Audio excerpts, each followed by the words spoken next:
Good evening. Tonight we will drift into a world that is long gone, yet still lingers in the quiet corners of memory. Let us step slowly into the dust and lamplight of the American frontier, where days passed under a blazing sun and nights carried a different kind of weight. The land stretched endlessly, a pale ochre plain broken by jagged mesas and sparse stands of cottonwood. Dry winds wandered freely over the prairie, carrying the faint scent of sage and horse sweat, sometimes mixed with the sharper odor of wood smoke from a distant cabin or cook fire. The air was thin, almost brittle, as if each breath was filtered through sun-bleached grasses and the unrelenting stillness of wide skies. Clouds seldom lingered. When they did, they appeared as drifting islands, casting slow shadows across the parched ground. Towns grew like scattered clusters along these restless lands, rough-edged and impermanent, yet stubborn in their presence. Their beginnings were often little more than a line of wooden shacks along a wagon-rutted road, boards nailed hastily together, roofs patched with tarred canvas or overlapping planks. Over time, false fronts were added to make buildings appear taller, grander than their fragile structures allowed. Signs were painted in hurried strokes: general goods, saloon, undertaker, dry goods, boarding house. The words bore the mark of ambition, promising permanence in a place where permanence was rarely guaranteed. By day, the town was alive with noise: the crack of hammers against nails, the creak of wagon wheels, the rhythmic strike of a blacksmith's hammer against glowing iron. Chickens scurried across dusty streets, while stray dogs slept in the narrow shade cast by hitching posts. The air was never free of grit. Dust clung to boot leather, settled into hair, filled the seams of clothing, and left a dry taste at the back of every throat. At night, however, a softer rhythm took hold. Lamps and lanterns cast warm halos that trembled across the clapboard walls. The rattle of poker chips and the low murmur of voices drifted from saloons, mingling with the plaintive notes of a fiddle or piano. Beyond those sounds, the town seemed to breathe more slowly, the darkness stretching like a cloak around its fragile collection of lives. In almost every settlement of size, there stood a house of another kind, sometimes discreet, with curtains carefully drawn, sometimes bold, with painted shutters and a porch lamp that never went dark. These houses carried names that tried to disguise or elevate their purpose: the House of Comfort, the Rose Rooms, the Evening Star. Yet in the common talk of townsfolk, they were simply the brothels, places where men came after long rides or harder labors, places where gold dust was exchanged not for tools or meals but for fleeting company and a borrowed sense of closeness. The architecture of such houses was rarely elegant, though there was often an effort to suggest refinement. Lace curtains, faded by the sun, softened the windows.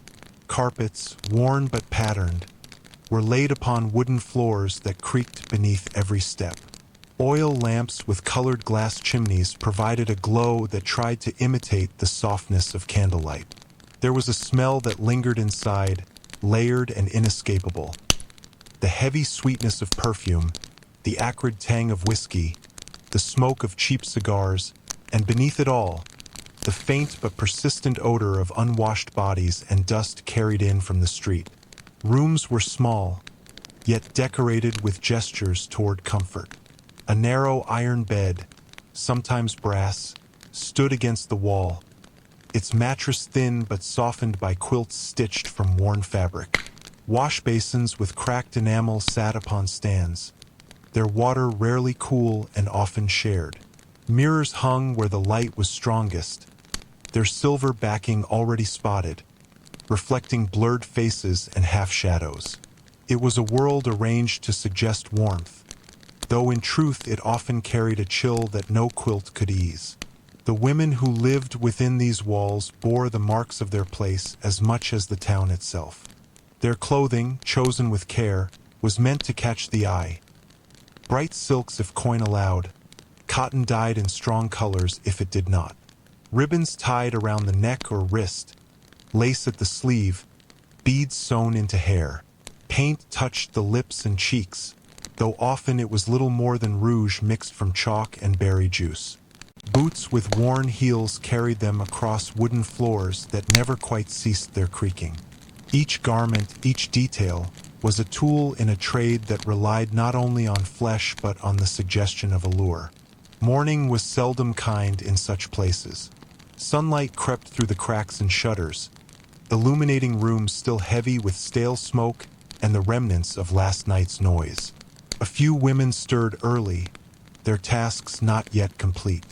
Floors needed sweeping, lamps trimming, linens shaken and folded again.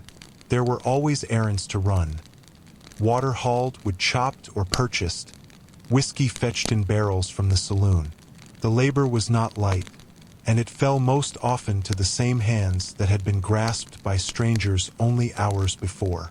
The soundscape of a brothel in the Wild West was layered and persistent. At times, it was laughter, loud but brittle, pushed forward to mask exhaustion. At others, it was the slow dragging of boots on stairs, doors closing softly, a muttered word half swallowed by walls. Music drifted in from saloons across the street, mingling with the dull hum of conversation behind closed doors. Every sound told of motion, yet beneath it lay a constant fatigue, as though the house itself carried a weary pulse. Outside, the town often judged with sharp eyes. Respectable women walked swiftly past, skirts lifted against the dust, avoiding glances toward the painted house. Preachers thundered on Sundays against sin and corruption, their voices echoing against the hills. Yet even among those who condemned, there were many who visited when night fell, hats pulled low and steps quickened to avoid notice. It was a contradiction worn thin by repetition, and the women inside the brothel learned long ago not to expect consistency from those who passed judgment upon them. Meals were simple, though often better than those of the poorer boarding houses. Stews simmered on iron stoves, thick with beans, onions, and sometimes a scrap of salted pork. Bread was baked when flour could be spared. Coffee, boiled strong and bitter, was served in tin mugs that grew hot in the hand. Whiskey was poured more often than water, for the latter required hauling and the former came by the barrel. To eat was not merely to sustain. It was to pause, to gather strength for another night that would stretch long into the early hours. There were moments, rare but present, when quiet pressed upon the house in a softer way. A woman would sit by the window with her mending, needle moving slowly through worn cloth, the light falling across her hands. Another might brush her hair, drawing the strands smooth with a comb of carved bone, the repetition of the gesture calming her thoughts. In such instance, the house seemed almost still, as though time itself allowed them a breath untouched by demand. These moments passed quickly, yet they were cherished, tucked away in memory like pressed flowers between the pages of a book. The town around them never ceased its shifting. Stagecoaches arrived in clouds of dust, wheels rattling against the boards of the street. Men stepped down with stiff legs, boots coated in dirt from long miles, eyes searching for food, drink, or softer company. News traveled slowly but carried weight. Gold strikes discovered, cattle drives moving north, railroads extending their reach. Each change brought with it new faces, and with them, fresh business for the houses that stood ready at the edge of the street. The women themselves came from many places. Some were daughters of farmers, driven from homesteads by drought or debt. Others had followed men westward, only to find themselves abandoned in towns with little kindness. A few had come willingly, drawn by the promise of coin more quickly earned than in laundries or kitchens. Each carried her own story, though most told it rarely, if at all. The past was seldom spoken of, except in whispers to a trusted ear or in silence before sleep.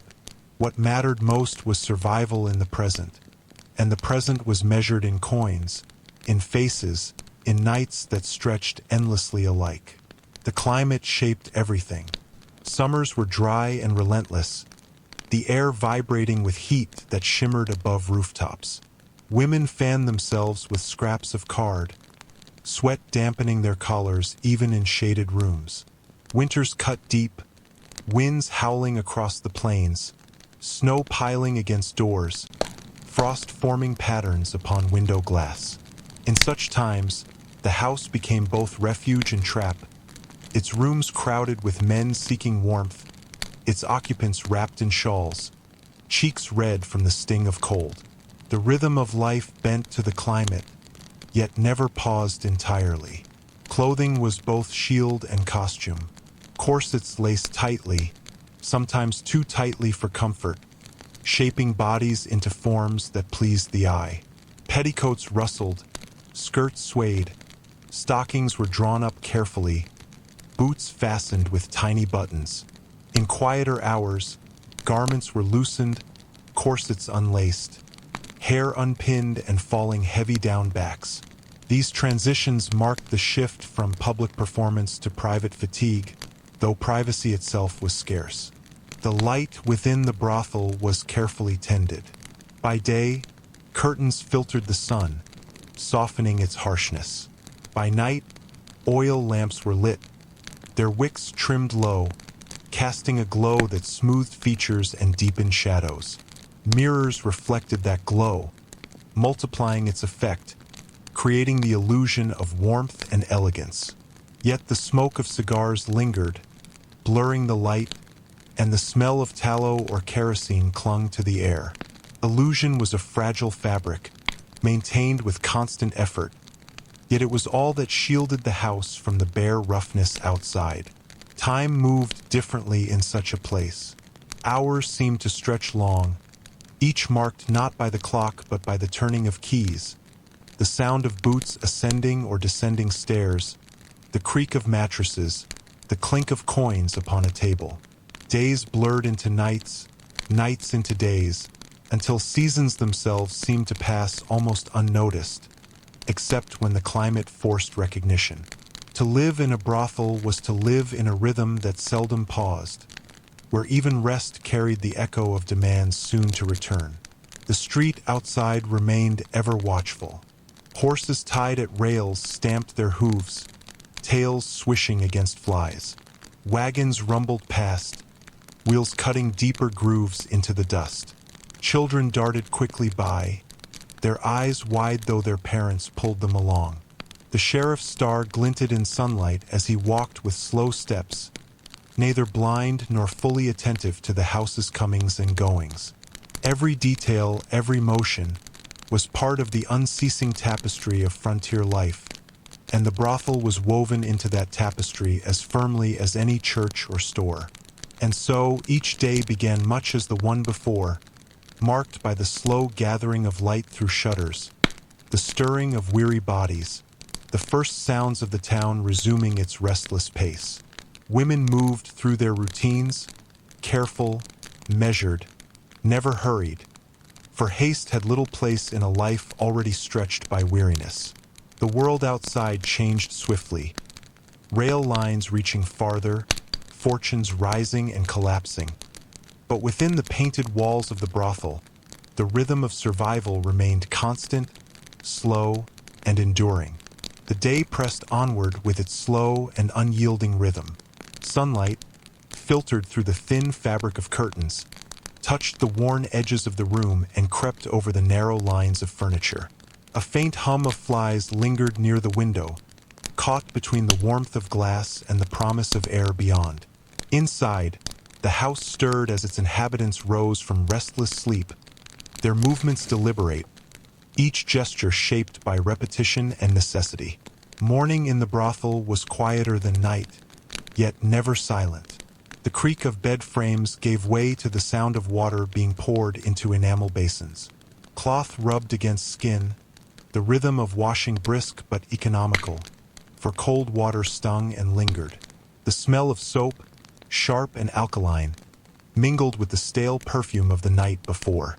Mirrors caught the pale glow, reflecting blurred figures as they prepared for another day in a life where preparation itself was endless. Each woman had her own way of facing the morning. One sat with a length of comb carved from bone, pulling it slowly through her hair, her shoulders bent in tired concentration. Another stitched at a tear in her stocking, the thread drawn carefully, lips pressed together in a line of quiet focus. One lingered longer beneath the quilts, her body heavy with exhaustion, turning away from the light as if to postpone the inevitable. The differences were small, but they marked the individual spirits beneath the sameness of their trade. Their clothing hung upon pegs and nails driven into the wooden walls. Skirts of faded velvet, corsets with fraying laces, stockings rolled carefully to preserve them as long as possible. Bright ribbons lay coiled upon a shelf, waiting to be tied once more into hair or at the throat. Paint for cheeks and lips sat in small pots, their colors dulled with age yet applied with careful precision. To dress was to step again into the role required, to armor oneself with color and fabric before the hours of performance resumed. The air in the common room grew warmer as the stove was lit. A pot of coffee began to boil, filling the space with its bitter aroma. Bread was sliced, beans ladled from a pot that had simmered through the night. The women gathered at the table, their movements unhurried, their words few. The scrape of spoons against bowls, the occasional clink of a mug set down, were the primary notes of this morning ritual. Conversation, when it came, was muted, a murmur beneath the weight of weariness. Outside, the town awakened as well. Wagon wheels rattled against ruts, merchants swept the thresholds of their shops, and the blacksmith's hammer struck in steady rhythm. Horses shifted at the railings, tails flicking against persistent flies. The brothel's shutters remained half-closed, shielding its rooms from the direct glare of the sun, though the presence of the house was unmistakable to all who passed. The building, with its painted shutters and ever-burning lamp, was both part of the town and apart from it, a presence tolerated but rarely acknowledged in daylight. The women sometimes stood at the windows, watching the street with a quiet detachment. They observed the women of the town hurry past with lowered eyes, their children tugged along by the hand. They watched men walk with the confidence of labor completed or the restlessness of labor yet to come. They saw the sheriff pause at the saloon door, his badge catching the sunlight, his gaze fixed elsewhere. From behind the glass, the world was both near and unreachable, a place that moved without them even as it depended upon their unseen presence. In the quieter hours of the afternoon, when the sun pressed hottest upon the street and few ventured out, the women found small ways to occupy themselves. One polished her boots until the leather regained a faint shine. Another mended a dress, her stitches neat though her eyes wandered beyond the cloth in her lap. Cards were sometimes dealt across the table, not for stakes but for the comfort of shuffling and arranging. A piano stood in the corner, its keys yellowed and some missing, yet occasionally its worn notes filled the air with fragments of familiar tunes, enough to shift the mood for a time. Fatigue was constant, but it wore many faces. Some bore it in silence, shoulders straight, movements precise, as though discipline alone could hold the weariness at bay. Others showed it plainly, their faces marked by shadows beneath the eyes, their laughter too sharp, their steps too slow. A cough lingered in one corner of the house, muffled by a handkerchief, but never fully absent. Illness was no stranger here, yet seldom spoken of. To speak it aloud was to admit its weight, and there was little strength to spare for that. As evening drew nearer, preparation began once more. Basins were filled again, hair brushed and arranged, corsets tightened, skirts shaken out and fastened. Perfume was dabbed sparingly upon wrists and throats, its sweetness intended to mask the harsher smells of the day. Lamps were lit one by one, their glow softening the lines of the rooms, casting a warmth that was carefully tended though never entirely convincing. The house shifted from its day-worn silence into the posture it must hold through the night. The street outside grew lively again, filled with the sound of boots striking wood, the laughter of men spilling from saloons, the bark of dogs, the cry of vendors. Smoke curled into the air from chimneys and cigars alike. Horses stamped impatiently at the rails, their breath visible in the cooling air. The town, weary from its day of labor, now turned toward its pleasures, and among those pleasures, the brothel stood as both destination and refuge. Inside, the women moved with practiced grace. They descended the stairs in their bright gowns, the fabric catching the glow of lamplight. They arranged themselves in the common room, where chairs had been set in a loose circle, tables wiped down, glasses polished. Their gestures were deliberate, their postures attentive, for each moment was part of the silent work of attraction. Laughter came more easily now, though it often carried an edge of performance, a sound shaped as much by necessity as by joy. The night unfolded as it always did, in waves of motion and stillness. Men entered in groups or alone, their hats removed with a nod, coins pressed into waiting hands. The sound of boots on stairs, doors opening and closing, the muffled rhythm of voices beyond, all formed the pulse of the house. In the common room, cards were dealt, glasses filled, music played upon the piano with more vigor than skill. Time stretched long, but the pattern was unbroken, familiar to all who lived within its walls. When the final lamp was dimmed, the house grew quiet once more. The air hung heavy with smoke and perfume, with the residue of laughter and murmured words. The women, their gowns loosened, their hair unpinned, moved slowly toward their beds. The silence of the late hour was different from that of the morning. Not fresh but exhausted, filled with the weight of all that had been endured and the knowledge of all that would return again with the coming night. The town at night carried a different voice than in the day. The air cooled, though it never truly lost the grit of dust that clung to skin and clothing. From the saloons, laughter rose and fell in uneven waves, mingled with the sharp clatter of poker chips and the faint, wavering music of a fiddle. Lanterns hung above doors, their light trembling against the boards of the street, while shadows lengthened between the gaps of buildings. Horses stamped at the rails, their tack jingling faintly with every restless movement. The entire settlement seemed to exhale after the day's labors, its pulse slower, heavier, yet alive with the promise of drink, company, and the chance of forgetting for a while. It was in these hours that the men came. They arrived in groups or alone, some laughing loudly, others walking with a measured step, eyes lowered. The street bore them forward, each in search of a place where light and warmth cut against the cool dark of the prairie night. Some carried with them the smell of the earth itself. Miners, their hands still blackened from coal or dusted with the pale powder of quartz and shale. Their shirts were torn at the seams, their boots coated in a crust of dirt that left prints upon the wooden floors wherever they went. Cattlemen arrived too, the long drives evident in their weary posture. The scent of leather and sweat clung to them, along with the faint odor of animals that no washing fully removed. Spurs chimed softly as they walked, announcing their presence even before their voices joined the clamor. Their faces were browned and lined from sun and wind, their eyes narrowed by endless horizons. They carried themselves with the careless ease of men accustomed to wide spaces, yet their hands sought quickly the comfort of whiskey or touch when walls closed around them. There were merchants, passing through with wagons or packs, their clothing more polished, their boots shined but already dulled by dust. They bore the smell of spices, cloth, or tobacco, depending on their trade, and their voices carried the practiced smoothness of men accustomed to bargaining.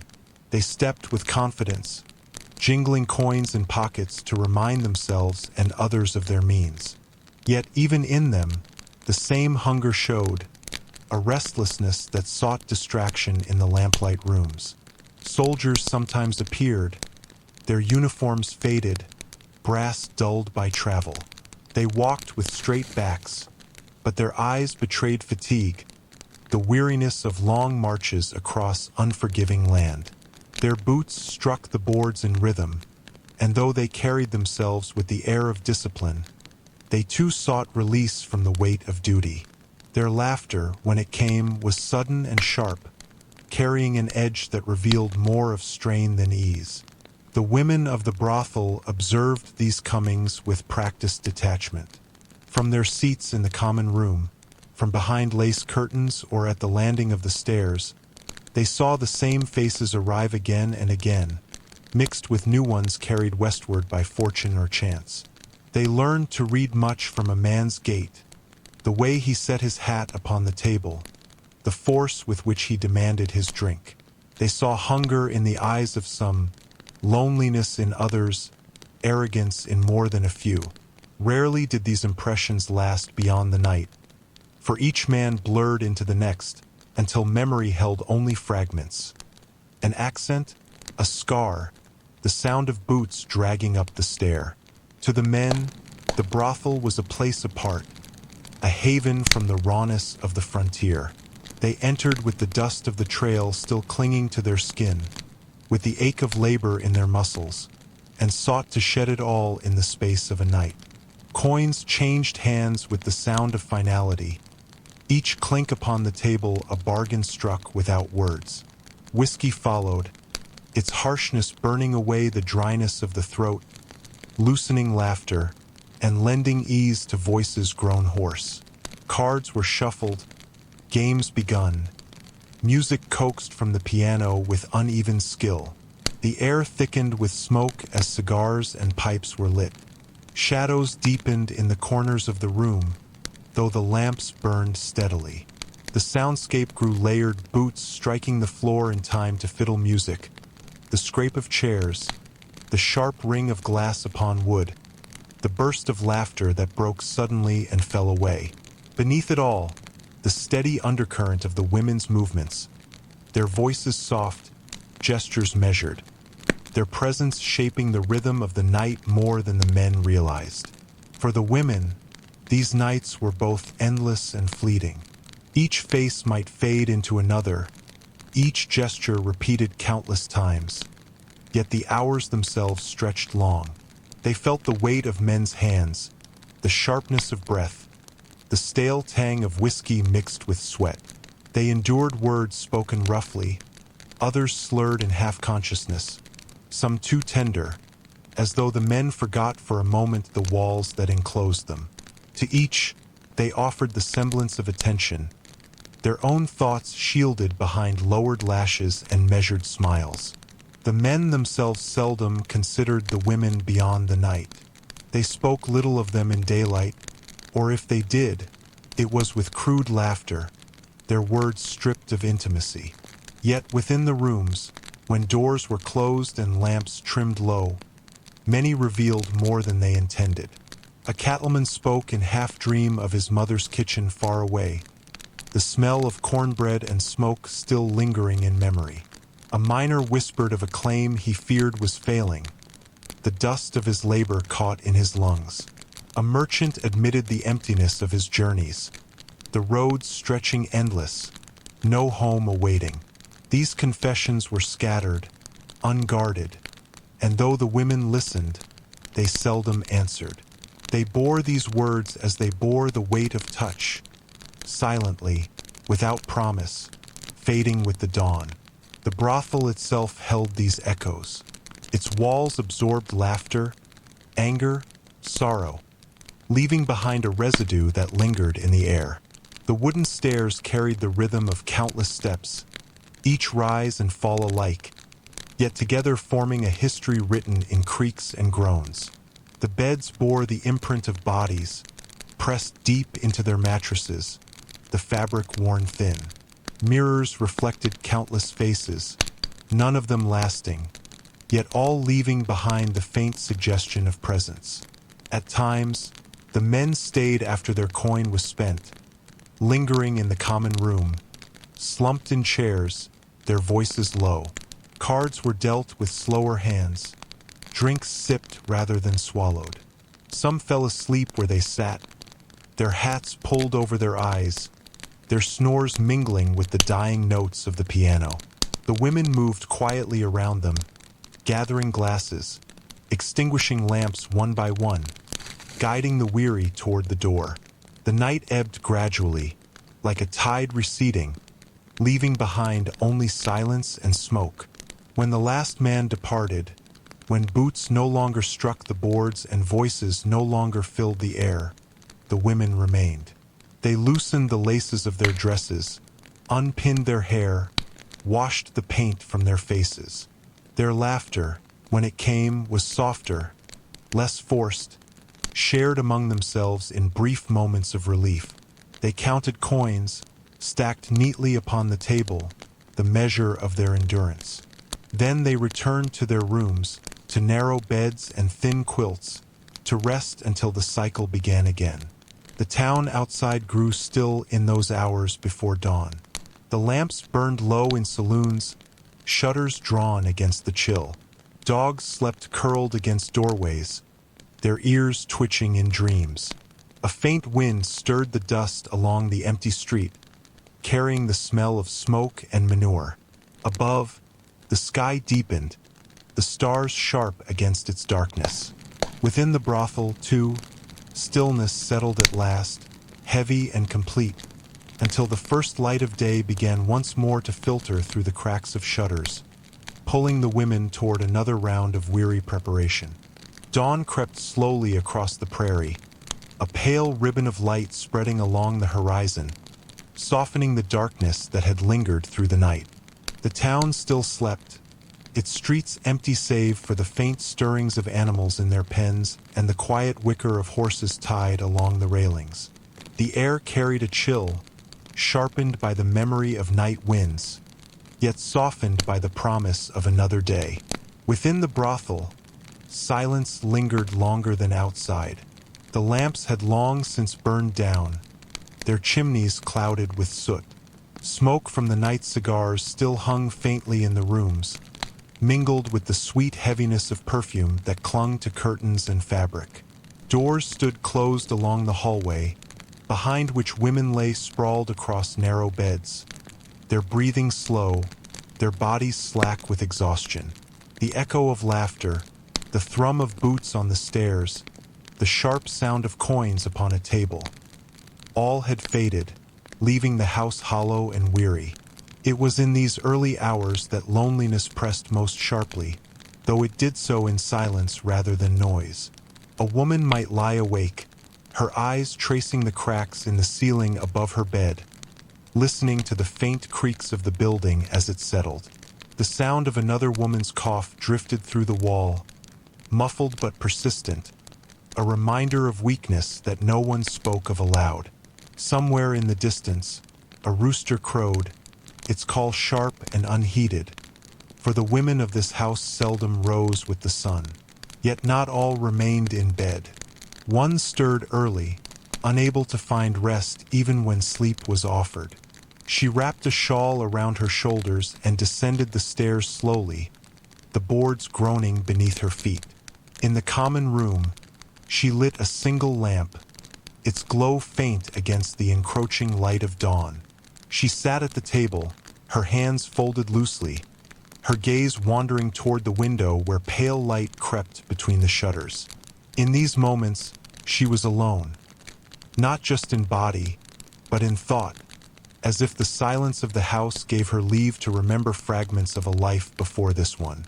Another woman rose and moved to the washstand. She poured what little water remained in the pitcher, splashing it upon her face. The cold shocked her senses awake, drawing a sharp breath that echoed in the stillness. She studied her reflection in the spotted mirror, eyes rimmed with fatigue, hair tangled from the night's demands, rouge and powder half worn, clinging stubbornly to her skin. She touched her cheek lightly, tracing the faint lines at its edge, and for a moment she did not see the painted mask expected of her, but the girl she once was, unadorned, unclaimed.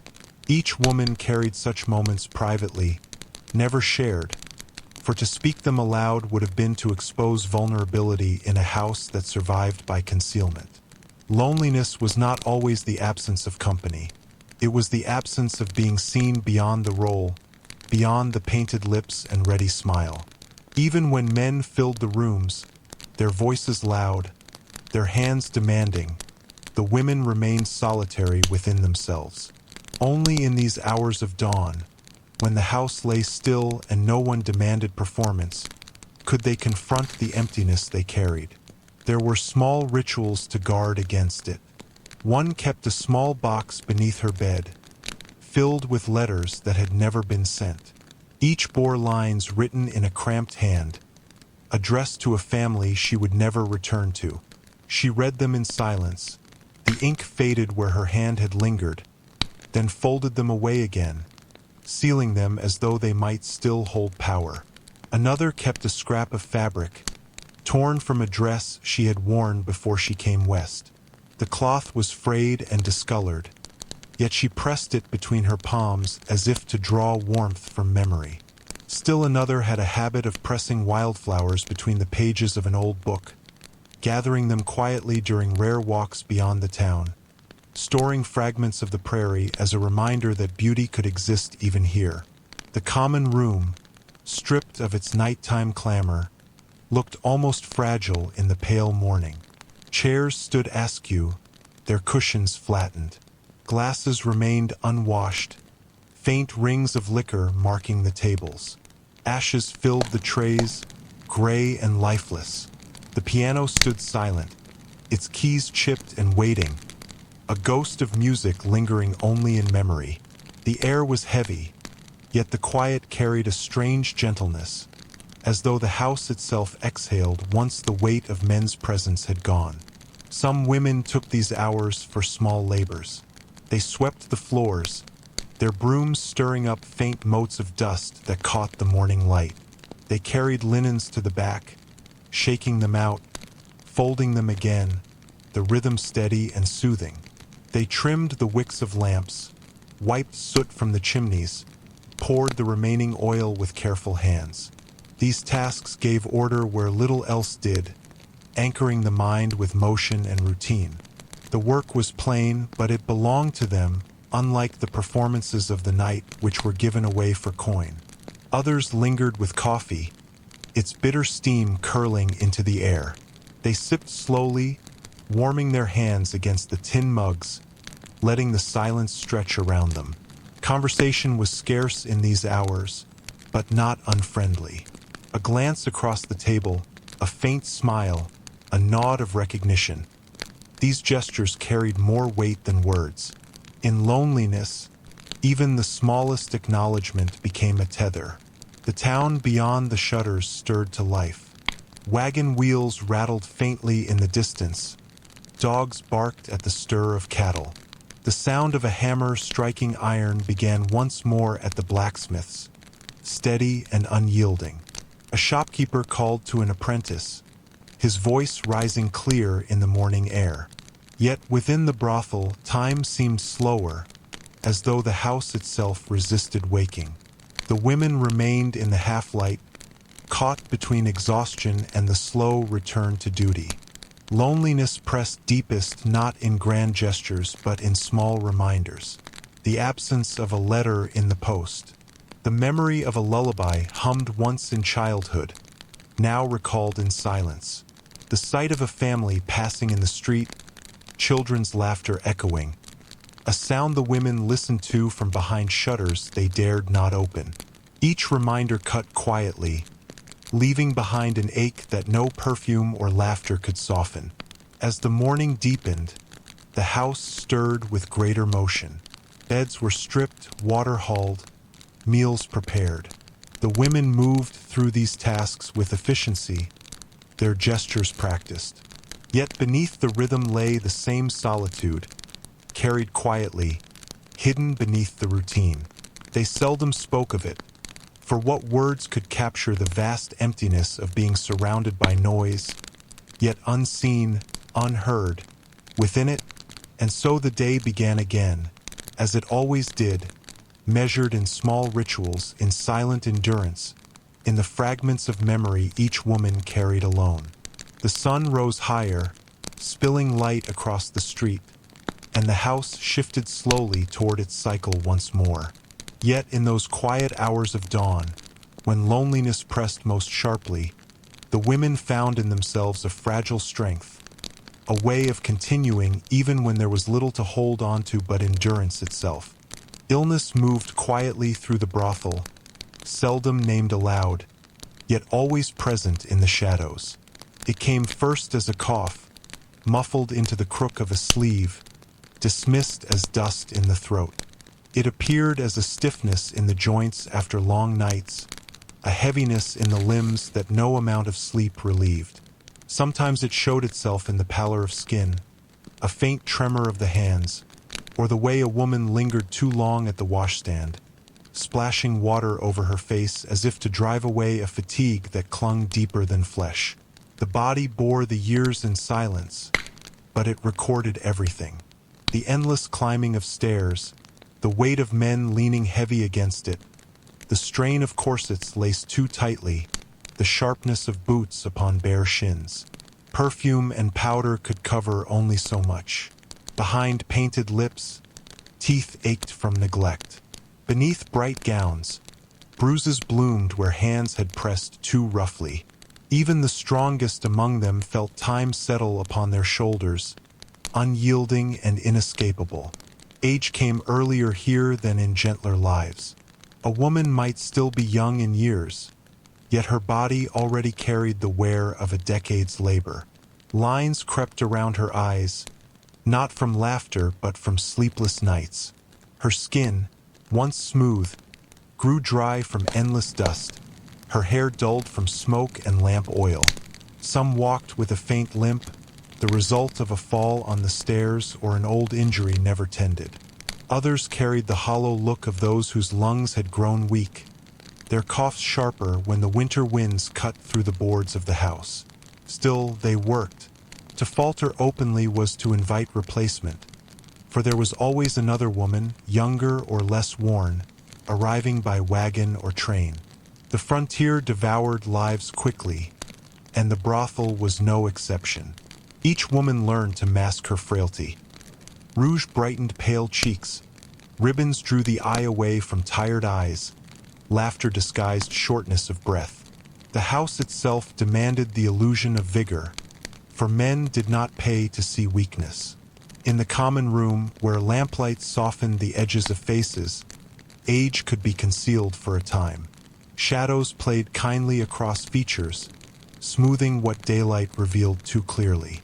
Men, dulled by whiskey and their own exhaustion, seldom looked closely. They saw only what they wished to see. Bright eyes, painted lips, the suggestion of youth even where it no longer lingered. The women learned to shape their gestures accordingly, moving with practiced grace that masked the stiffness of joints, holding themselves upright when weariness urged them to bend. Illness, however, could not be hidden forever. At night, after the doors closed and men departed, the sound of coughing filled the hallways. It came in waves, harsh and rattling, echoing through the thin walls. A handkerchief pressed to the mouth bore faint stains, quickly folded away before dawn. Fevers rose quietly, leaving faces flushed, eyes glassy, bodies trembling beneath thin quilts. Yet even then, morning would find them at the washstand, preparing once more to paint their faces and descend the stairs. The climate worsened their burdens. Dust filled the air in summer, clinging to throats, grinding into lungs already weakened. In winter, the cold bit sharply, freezing water in the pitcher, turning breath to vapor.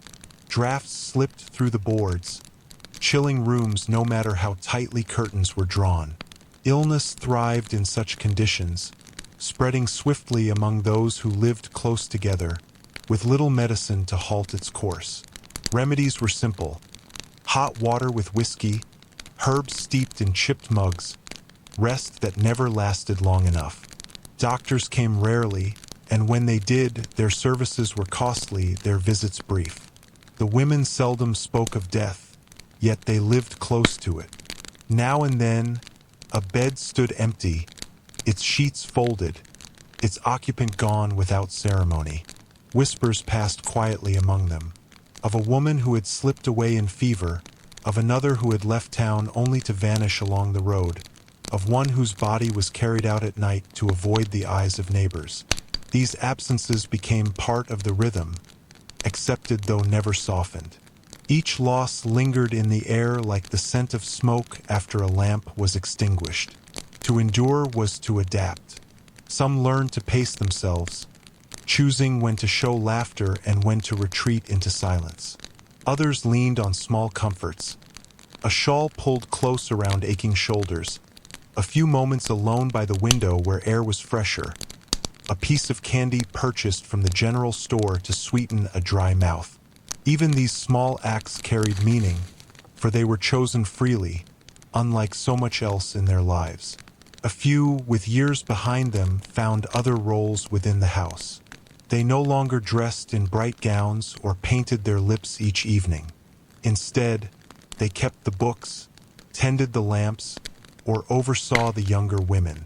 Their presence carried authority, earned through endurance. They spoke little, yet their glances conveyed much. Warnings, reassurances, reminders of rules unspoken. To the younger women, they were both caution and comfort, living proof of survival, yet also of the toll it demanded. In the evenings, when men filled the rooms again, the illusion resumed. Music played, laughter rang out, glasses clinked upon tables. The women moved among their guests with practiced ease, their painted smiles concealing the truth of their fatigue. Yet beneath the surface, each step carried the weight of time, each gesture the effort of bodies already worn thin. When the lamps were dimmed at last, when silence returned, the truth revealed itself once more. Weary figures, coughing in the dark, clutching shawls tight, lying awake as joints ached and lungs burned. And yet they continued. Day after day, night after night, the rhythm of the house endured, carried on by women whose strength lay not in the absence of pain, but in the quiet persistence of living despite it. Their bodies bore the marks of time, but their will remained, fragile yet unbroken, bound to the cycle that sustained them as much as it consumed them. Friendship, though seldom named aloud, wove itself quietly through the corridors of the brothel. It began in small gestures, the lending of a comb, the straightening of a loosened ribbon, the offer of a sip of water after a long night. These were not grand declarations, but acts of survival, each one building upon the other until a fragile web of connection took shape. In a house where so much was taken from them, these women carved out small spaces where they could give, freely and without expectation. Some mornings, a woman would rise early and find the kettle already set upon the stove, the water hot, the mugs waiting. Another would leave a note in pencil, simple and brief, to mark the schedule of chores or a promise of extra bread at supper. These small acts of thoughtfulness created a rhythm, a pattern that brought comfort beyond words. Even the briefest smile shared across a crowded room, the tilt of a head in recognition, carried reassurance. You are not alone in this life. The quieter moments of the day, between the arrivals of men, during the pauses in conversation, were the ones in which trust could be measured. A hand rested lightly upon a shoulder while straightening a dress. A shawl draped across trembling arms. A chair moved closer so two could sit together in silence. In these small intimacies, the women discovered that connection did not require speech. A glance, a nod, a quiet laugh shared over some remembered absurdity sufficed to create a bond strong enough to endure another night of weariness. Letters from distant family, brought in by stagecoaches or messengers, were often opened first in the presence of a trusted companion.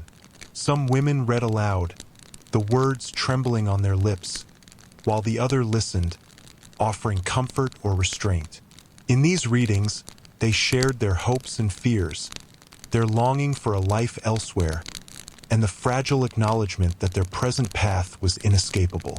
Such moments of shared vulnerability strengthened the invisible network of support, reinforcing the understanding that, in this place, survival was never solitary. Even quarrels, when they occurred, carried a muted tenderness. Disputes over trivial matters, a spilled drink, a borrowed comb, the choice of laundry for the day, were resolved with gestures as much as words. One might place a hand upon the other's arm, or brush hair from a forehead with gentle insistence, restoring equilibrium with small physical reminders of connection. Harsh words were fleeting, while the quiet reconciliations endured, leaving behind the warmth of unspoken understanding. Some bonds were formed in secrecy, in corners of the house where the lamps burned low and the night air whispered through cracked windows. Here, the women could exchange confidences that would be unthinkable in daylight. The longing for a different life, the quiet fears of illness or injury, the yearning for a touch unburdened by duty. These shared secrets became anchors, grounding them in a reality that was otherwise turbulent and demanding. The knowledge that one was trusted, that one could trust in return, provided sustenance as tangible as the bread and water that nourished the body. There were rituals too, subtle and unspoken, that reinforced these connections. The arrangement of shoes along the hallway, the folding of gowns in particular patterns, the passing of a handkerchief marked by a small embroidery. They were signs of care, each recognized only by those who understood their meaning. In such gestures lay a poetry of resilience, an artistry born of necessity and devotion. To witness them was to see the depth of empathy these women carried, hidden behind painted smiles and practiced grace. In the evenings, when the lamps were lit and the men returned, the bonds were tested by proximity and by the relentless demand for performance. Yet even amid the bustle, the women found ways to sustain one another. A nod before stepping into a parlor, a whispered warning when a guest became too harsh, a discreet adjustment of a gown or brush of hair. These acts, imperceptible to outsiders, preserved dignity and strength. Through them, the women exercised control over their shared environment, creating a buffer against the intrusion of fatigue, fear, or discomfort. At times, grief visited the house, and it was through these networks that consolation was offered. A woman mourning the loss of a companion found herself surrounded quietly, another offering a quilt, another bringing warm water for the washstand, another simply sitting nearby. Words were few, yet the gestures conveyed what language could not. You are not alone. In these moments, the house itself seemed to breathe with the rhythm of solidarity, every creak of floorboard and flicker of lamplight bearing witness to the subtle acts of care. Even the youngest, newest arrivals sensed the presence of these connections, even before they understood them fully. They watched the way senior women moved, noting the small exchanges that marked friendship and trust. Slowly, they learned the language of care, when to offer a towel, how to adjust a shawl without comment, when to lend an ear or a hand. In this silent curriculum, the women passed down more than survival skills. They imparted resilience, patience, and the quiet fortitude that sustained life in a world often unkind. Over the years, these networks grew, encompassing both the long-tenured and the newly arrived. They were not alliances of convenience but of necessity, woven from countless small gestures, whispered confidences, and shared endurance. In them, the women discovered that while the world beyond the brothel might be indifferent or cruel, within its walls, they had the means to protect one another. In such companionship, there was dignity and comfort, a reassurance that even when the body ached or the spirit wavered, the bonds of friendship offered a form of immortality. The memory of care given and received, the knowledge that no one truly faced the night alone. And so, the days continued, shaped by routine, resilience, and the subtle, sustaining force of these friendships. The house itself seemed to soften beneath their presence, responding to the quiet harmony of shared life. In the midst of work, illness, and fatigue, they found in one another a refuge that was neither spoken of nor displayed, but deeply felt. It was a truth they carried as lightly as a shawl upon aching shoulders, yet with all the weight of necessity. In the shadows and lamplight, they were never alone. The presence of visitors in the brothel was a subtle and continuous shaping force, like the wind that moves across open plains, altering the sand and the tall grasses with imperceptible persistence.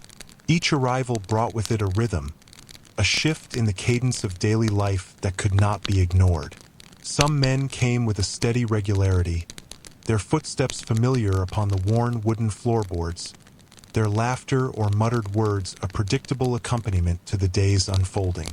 Others arrived unpredictably, as sudden storms, leaving traces of unease or discomfort in their wake. It was in these encounters that the women learned the delicate art of adaptation. To the steady patrons, they offered the rituals of recognition, the familiar tilt of the head, the careful arrangement of hair, the measured warmth of a smile. These gestures were practiced and precise, designed to maintain both comfort for the guest and control for themselves. There was an unspoken understanding of boundaries, how close to stand, how to tilt the voice, when to allow a hand to rest briefly upon an arm, and when to withdraw entirely. The rhythm of such interactions was slow and deliberate, a dance learned over time and observation. Unpredictable visitors demanded different responses. Some came with tension in their stride, voices raised or hands unsteady, leaving women to read the subtle cues that preceded either politeness or abruptness. A glance at the arrangement of clothing, the placement of furniture, or the careful positioning of one's own body could avert discomfort or preserve dignity. These adaptations were never verbalized, yet they required the same attentiveness as any lesson in language or craft. In learning to navigate these presences, the women honed a vigilance that became second nature, an intuitive awareness that shaped the very posture of their days. The influence of guests extended beyond mere presence. Their choices and preferences dictated the tempo of labor, the order of rooms, the distribution of tasks. Certain visitors expected solitude, others desired conversation or shared confidences. Women observed and remembered, noting which gestures and words were welcomed, and which were met with impatience or irritation. Over time, these observations became a silent ledger, an understanding of the subtleties that governed behavior and allowed them to maintain both safety and composure. Yet it was not merely the demands of visitors that shaped the house. Their absences equally formed patterns that were sensed more than seen. A week without the steady return of a familiar guest created a quiet tension, a subtle shift in the energy of the rooms. Women adjusted their routines to accommodate the ebb and flow of occupancy, learning to fill the spaces with quiet work, conversation, or reflection, ensuring that no corner of the house felt abandoned or unguarded. In this way, the presence of men became a metronome, marking intervals of attention, care, and patience, each tick and tock informing the rhythm of the house itself.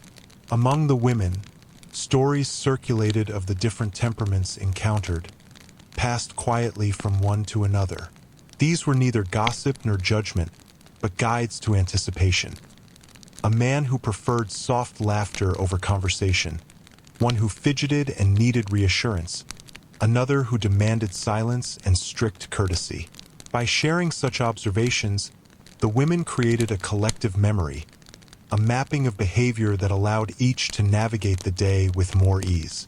In these exchanges, there was a silent acknowledgement of the unseen forces that shaped their work, and of the wisdom gained through careful attention. Evenings brought a heightened awareness, as visitors arrived in clusters, filling the rooms with varying energy. The women moved through these hours with practiced grace, modulating their presence, gestures, and tone to match the expectations and moods of each. The smallest movements, a tilt of the head, a shift of a hand, the adjustment of a shawl carried meaning. In these hours, the house itself seemed alive, each creak of a floorboard and flicker of lamplight responding to the interplay of human presence and attentiveness. Some visitors were transient, passing through only once, leaving no pattern, only the memory of their character and mannerisms. These encounters required rapid adaptation, a swift reading of cues and a careful calibration of interaction. The women learned to trust intuition, the subtle indicators of comfort or discomfort, preference or displeasure, that informed each choice of word, movement, and expression. Even in brief meetings, a sense of equilibrium was sought, the preservation of both safety and dignity within the delicate balance of attention and restraint. The atmosphere of the house was subtly influenced by the moods that visitors brought with them. A man arrived heavy with melancholy, and the room seemed to bend toward quiet reflection. Another, buoyant with humor, and laughter found its way into the smallest corners, brushing against the worn furniture and faded wallpaper. The women absorbed these energies, adjusting not only outward expression but inward tone, maintaining a calm poise that counterbalanced extremes. Over time, they developed an internal compass, one that allowed them to navigate the currents of external emotion while holding steadfast to their own inner boundaries. There were moments of tension, when a visitor's temper flared unexpectedly, or when a demand challenged the limits of patience. In these moments, the women's adaptations became acts of subtle strategy. A measured word, a gentle touch, a deliberate withdrawal. Each served to diffuse friction, maintain composure, and assert unspoken authority over the encounter. Here, their skill was revealed not in confrontation, but in the quiet assertion of self within the imposed framework of expectation.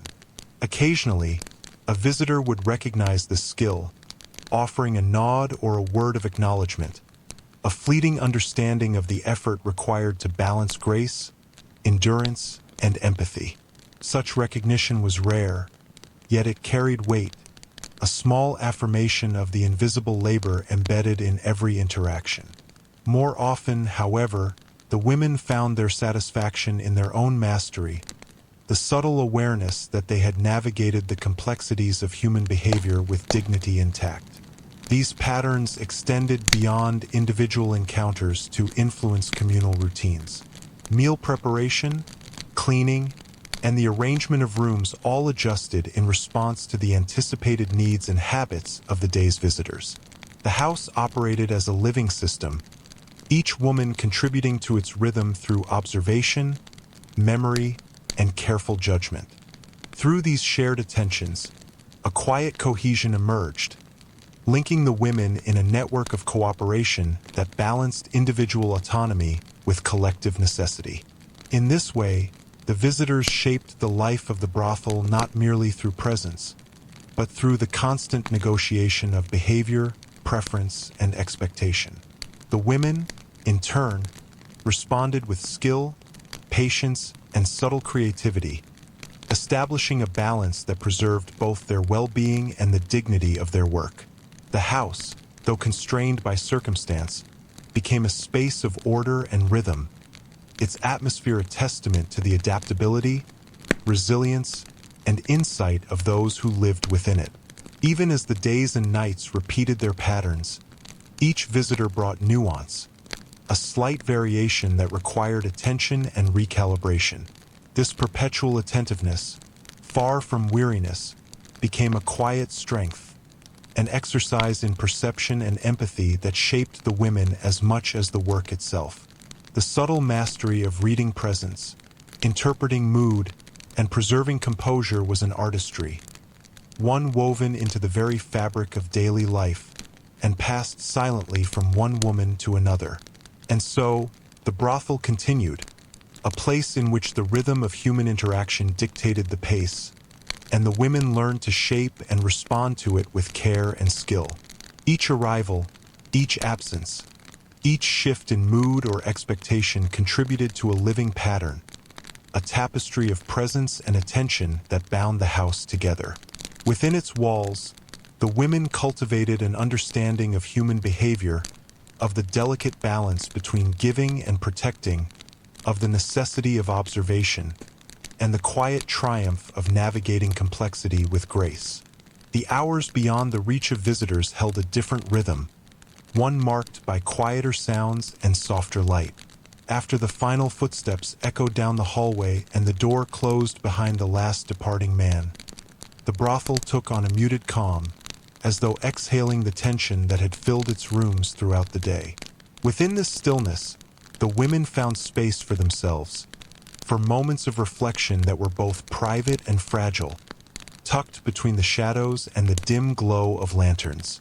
Some lingered in their rooms, gazing at the muted glow of the setting sun through small, dusted windows.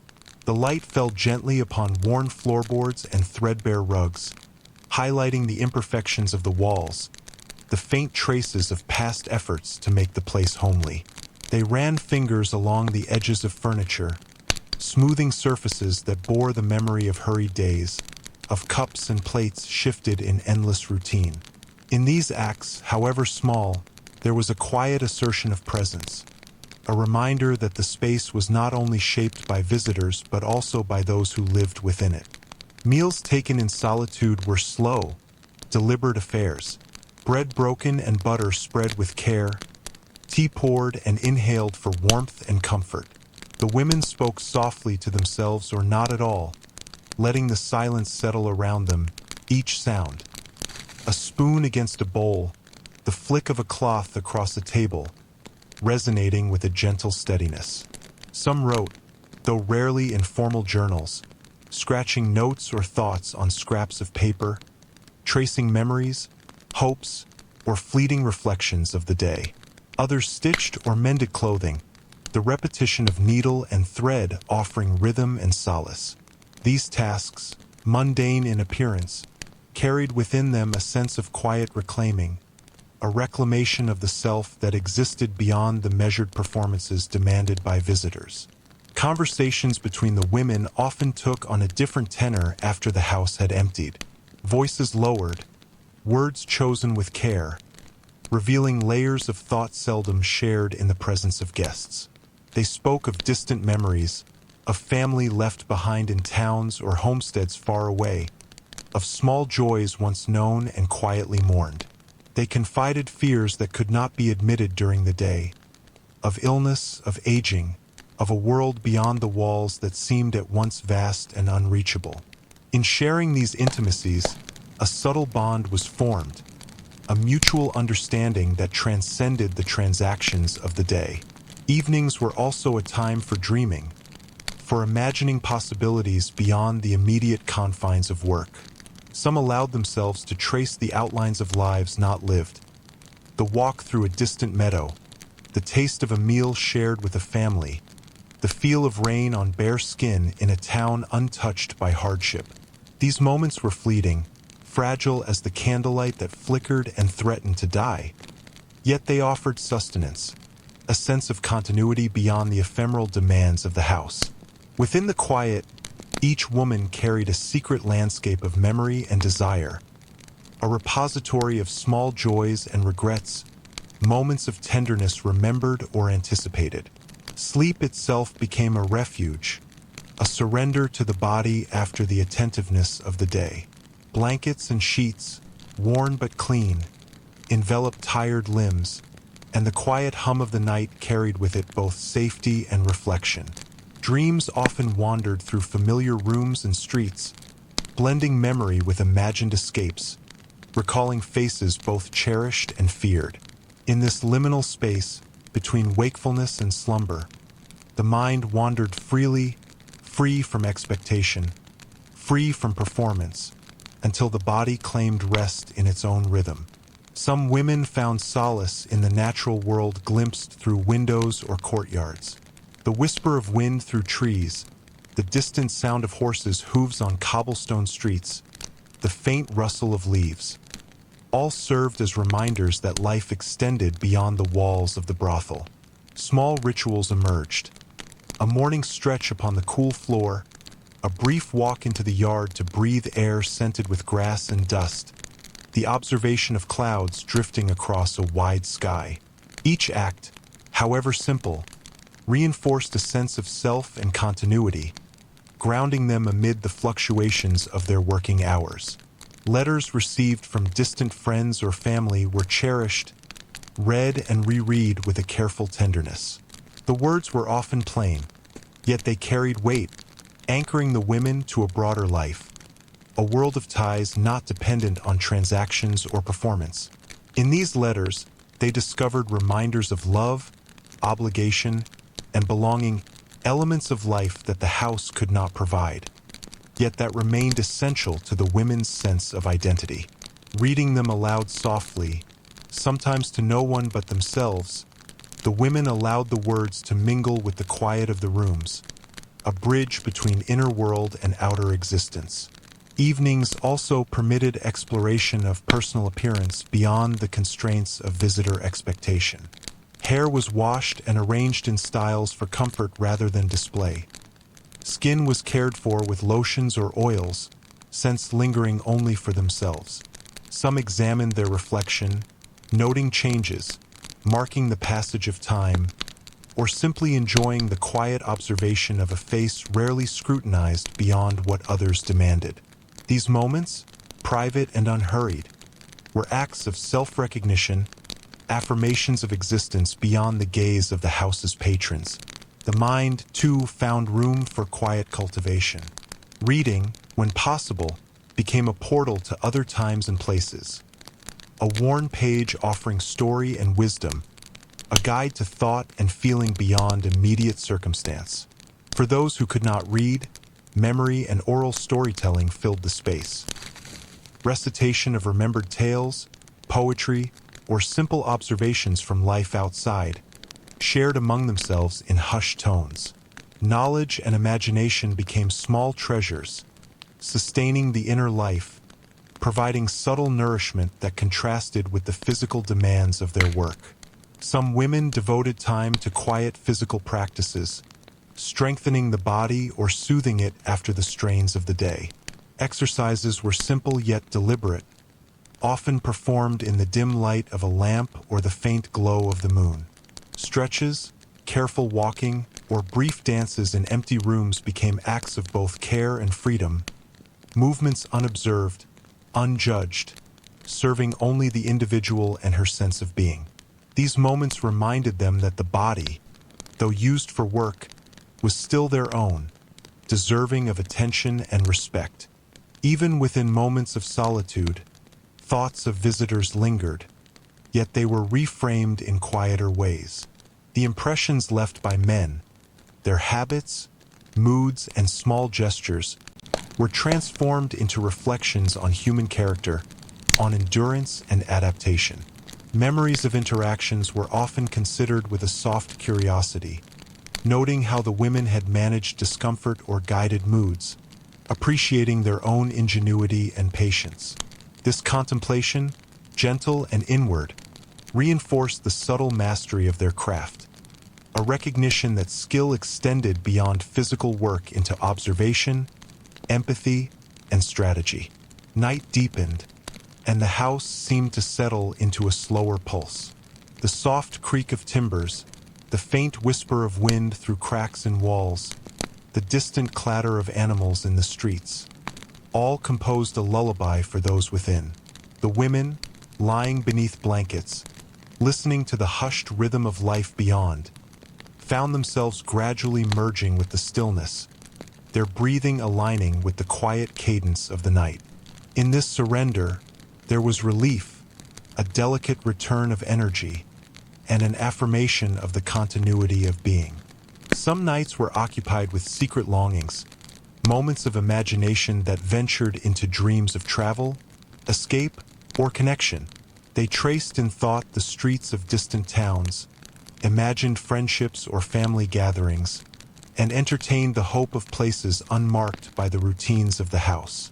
Though fleeting, these imaginings offered sustenance, tiny victories of the mind over circumstance, a reaffirmation that inner life persisted, resilient and unbound by the demands of occupation. Even in the deepest silence, a quiet vigilance remained. Awareness of the world beyond, of the street outside, of the potential for sudden necessity, of the fleeting nature of time, was never entirely absent. Yet this vigilance had softened, shifted from outward performance to careful attention to self and environment, an inwardly focused awareness that reinforced both safety and autonomy. The women moved in this space with deliberate slowness, finding solace in the knowledge that while the day's work demanded engagement, the night offered restoration and reflection.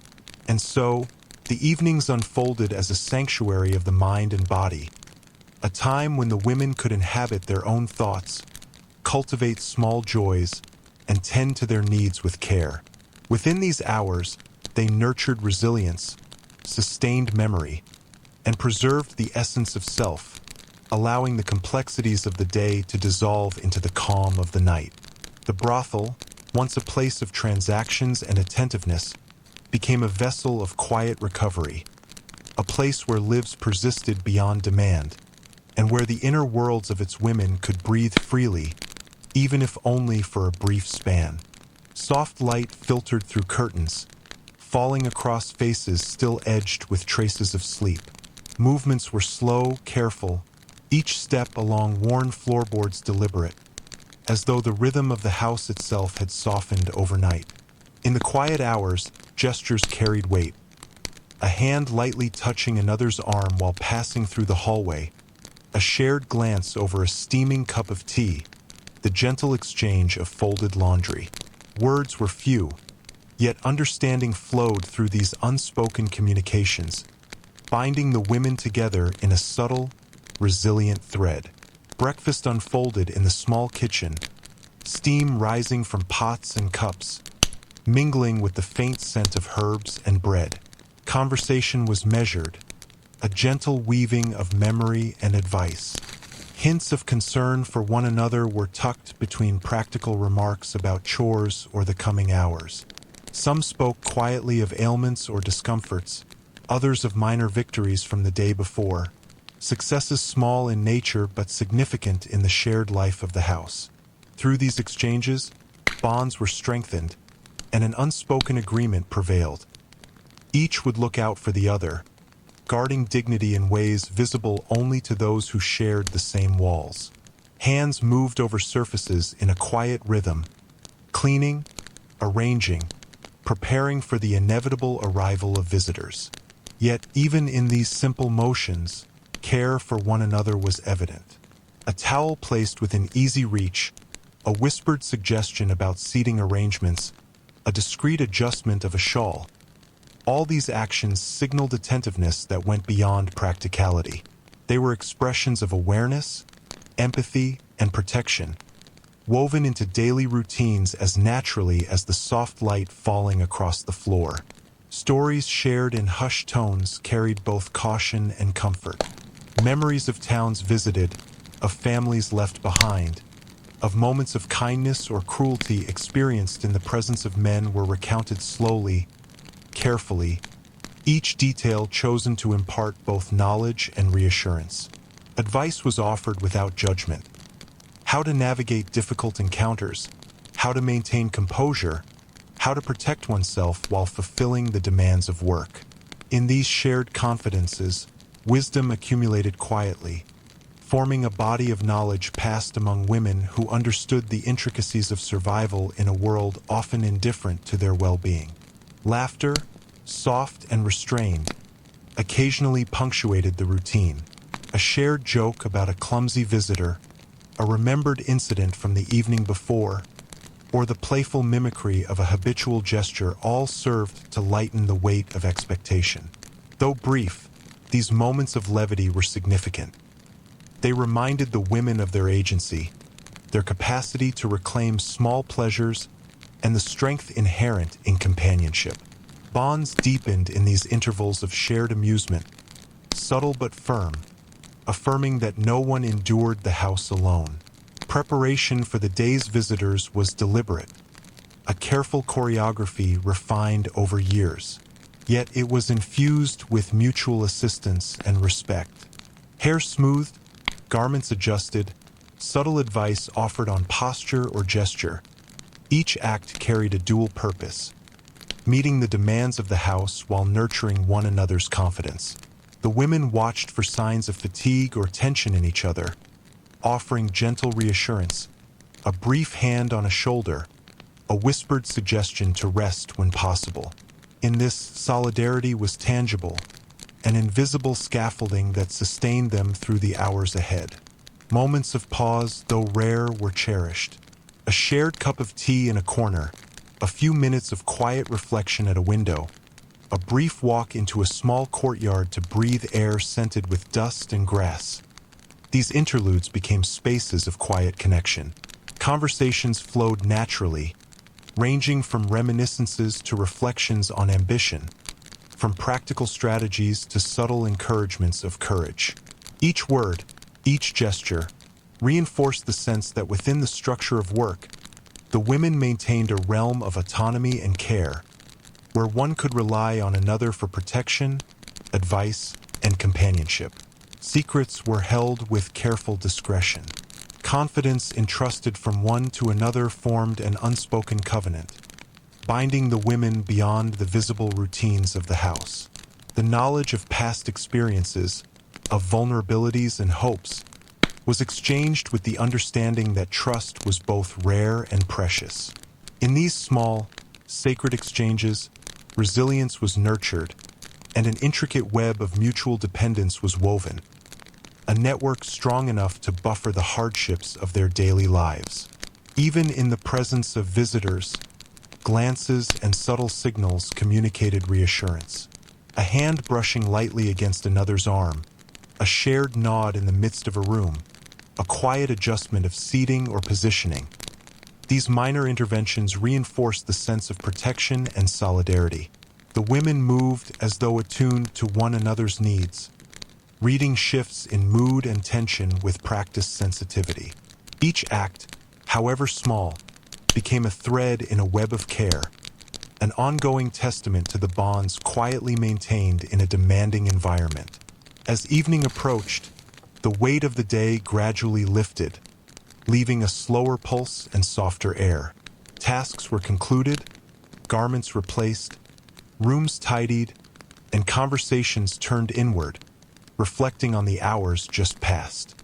Stories of kindnesses or difficulties were shared, subtle laughter emerging from remembered incidents, voices softened by exhaustion, yet warmed by camaraderie. In these moments, the women recognized both their endurance and the support of those around them, acknowledging silently the collective strength that had carried them through another day. Nightfall brought both respite and reflection.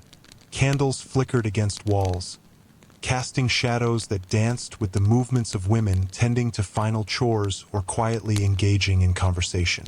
Each gesture was deliberate, unhurried, grounded in awareness of the day's end. Guidance was offered where needed, advice repeated with care, laughter interspersed with quiet recollection. Through these nocturnal rhythms, solidarity deepened, forming an enduring thread that connected individual lives to the broader tapestry of shared existence. Even as sleep approached, conversations persisted in fragments, softly spoken, weaving reassurance and counsel. Reflections on what had been endured, on strategies for survival, on hopes for a gentler tomorrow. All were shared within a cocoon of trust. The women lay beneath blankets, feeling the presence of each other even in quiet, acknowledging silently that their collective vigilance, compassion, and understanding formed a sustaining force as potent as any comfort drawn from outside the house. In the hours between wakefulness and slumber, thoughts turned naturally toward one another. Memories of guidance received, of small gestures of kindness, of warnings shared, were considered with gratitude and awareness. These reflections reinforced identity and self-respect, reminding each that even in a world often indifferent to their lives, there existed a private network of care and empathy, a sanctuary of mutual reliance that neither time nor circumstance could easily erode. The night deepened, and the house settled into its gentle rhythm. Every creak of timber, whisper of wind, or distant sound beyond walls became part of a quiet symphony, one that marked the passage of hours with subtle constancy. Within this measured cadence, the women found both repose and affirmation, embracing the knowledge that their connections with one another formed a resilient and sustaining foundation, a bond as essential to endurance as food, rest, or solitude. And so, life within the brothel moved with a steady pulse, alternating between demand and reprieve, between labor and care, with the invisible threads of friendship and solidarity holding strong. Each woman, though faced with her own trials, carried within her the quiet reassurance of shared understanding, an enduring testament to the strength and resilience that arose when lives intertwined in trust, empathy, and the delicate art of mutual support. Letters arrived sporadically, their envelopes worn at the edges, bearing inked script that hinted at far-off towns, familiar voices, or distant kin. Each piece of paper carried weight beyond its fragile form, a bridge between the quiet intimacy of the house and the sprawling world beyond. Women paused in their tasks to read, their fingers tracing words as though touching the hand that had written them. Some letters bore warmth and reassurance, the careful encouragement of a friend or the affectionate concern of a family member. Others carried warnings, subtle admonishments, or the faint unease of distant observers who could not know the private codes of the house. The arrival of such correspondence was always met with a mixture of anticipation and apprehension. For some, the words were balm, offering glimpses of a life beyond walls and whispers. For others, they provoked reflection on what had been left behind, on paths not taken, or on choices made under circumstances both constrained and deliberate. In quiet corners, women read and reread the inked lines, absorbing each phrase with slow, deliberate attention, mindful of both the message and the messenger. Unexpected visitors arrived as well, sometimes without warning. A figure at the door, weary from travel or pressed by circumstance, would pause in the threshold, and the women would measure their response with practiced subtlety. Some visits brought comfort, old acquaintances bearing news, distant relatives seeking brief reunion, or men of the town whose intentions were gentle and respectful. Others required caution, requiring the silent coordination of signals, the careful assessment of demeanor, and the measured decision of whom to engage and whom to redirect.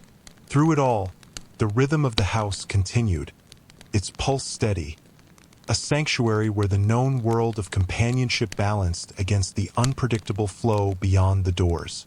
In these moments, secrets were tested, words whispered in confidence, actions previously unnoticed, small habits of care. All came under quiet scrutiny, either revealing themselves to outsiders or remaining cloaked beneath layers of discretion. The women navigated these encounters with the skill born of experience, aware that the fragile balance of trust within the house depended upon both vigilance and subtlety. Each gesture, glance, and phrase was weighed, measured, and deployed with the intent of preserving safety, dignity, and the private harmony that had been cultivated over years. Even as new presences stirred the rhythms of the house, letters and visits reminded the women of a larger continuum of existence. Tales of towns distant and lives unconnected to the immediate world offered both caution and inspiration. They spoke of opportunities and dangers, of kindness and cruelty, of journeys undertaken and roads not taken. In reflecting upon these narratives, the women drew subtle lessons, mapping patterns of human behavior against the framework of their own daily lives. Knowledge gathered in this manner became an invisible resource, one as vital as the routine of care and companionship that shaped each day. Rooms once solely devoted to domestic order took on additional purpose. A parlor might serve as a quiet space for correspondence, the careful sorting of letters, the reading of inked words by candlelight. The courtyard could offer respite for contemplation, the soft murmur of wind through grass and dust lending cadence to thought. In these spaces, women considered possibilities, weighed past experiences, and shared observations in tones soft and deliberate. Advice flowed naturally, tempered by understanding and concern, each word chosen to sustain rather than unsettle, to instruct without diminishing. An atmosphere of watchfulness pervaded, though it was never harsh or rigid. Eyes met across hallways, fingers brushed in passing, and the subtle rhythms of attention were maintained without fanfare. News, whether welcomed or fraught, was interpreted with care. The women understood that their private world could never be entirely insulated, yet they held fast to the structures of trust and discretion that had long sustained them. Each decision, whether to speak, to act, or to remain silent, was governed by the knowledge that safety, dignity, and mutual support were of paramount importance. Some letters hinted at new opportunities, distant towns where life might differ, where fortunes could shift, where the burdens of the past might be momentarily eased. Others recounted struggles, illnesses, or misfortunes that underscored the fragility of life beyond the house. In every case, attention to detail was essential. A word misplaced, a tone misread, could carry consequences unseen. The women approached these messages as one might approach delicate instruments, calibrating reactions, weighing significance, and sharing insight where appropriate. Occasionally, curiosity tugged at the boundaries of secrecy. A particularly vivid letter or an unusual visitor prompted whispers in shadowed corners, eyes narrowing in reflection, subtle nods exchanged across tables. Yet even in these moments, judgment remained measured, tempered by experience and the recognition that some knowledge was too potent to release carelessly. The rhythm of the house continued, its cadence shaped not only by tasks and visitors but by the careful management of information, the quiet choreography of revelation and concealment. Every interaction with the outside world left echoes within the house. A letter's contents might prompt discussion, reflection, or minor adjustments to routine. A visitor's presence could instigate new strategies, subtle gestures of reassurance, or reassessment of responsibilities. In this continuous adaptation, the women demonstrated both resilience and ingenuity. They balanced duty with care, vigilance with trust, maintaining the stability of the household even as external currents shifted unpredictably. As evening fell, the day's cumulative experiences settled into the shared consciousness of the women. Letters were placed aside, visitors departed, and rooms were returned to familiar order. Conversations reflected upon the events, drawing lessons and reinforcing mutual support. Laughter remained quiet, tempered by reflection, yet it carried the same weight of shared understanding and relief found in previous days. In these hours, bonds were reaffirmed, trust reinforced, and the continuity of care was preserved against the encroaching uncertainty of the wider world. Quiet rituals punctuated the night, a hand on a shoulder in reassurance, a whispered recollection of events, a shared arrangement of objects, all signaled connection and attentiveness.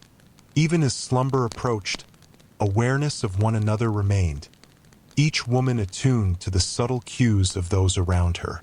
Trust and vigilance intertwined, creating a resilient network that both cushioned the impact of the day and reinforced the strength of communal life. Some letters prompted reflection well into the night.